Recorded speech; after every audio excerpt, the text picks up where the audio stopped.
If your Omron scale is giving wrong readings, not syncing, or acting glitchy, a reset usually fixes it in under a minute. First, step off the scale completely and make sure it's on a flat, hard surface. Uneven floors or carpet can cause bad readings even after a reset. Next, remove the batteries from the scale. Leave them out for at least 30 seconds. This fully clears the internal memory and resets the sensors. After that, put the batteries back in. Place the scale on the floor and do not step on it yet. Wait until the display shows 0 or turns off on its own. This lets the scale recalibrate. Now step on the scale once and let it complete a full measurement. Step off and wait for the screen to turn off again. This finalizes the reset process.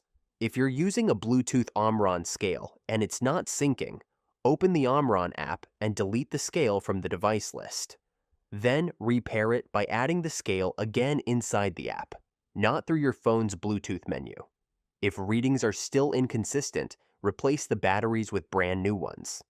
Weak batteries are one of the most common causes of scale errors. Quick recap: remove the batteries, wait 30 seconds, reinstall them, let the scale recalibrate on a flat surface, and repair in the app if needed. Like and subscribe if I helped you.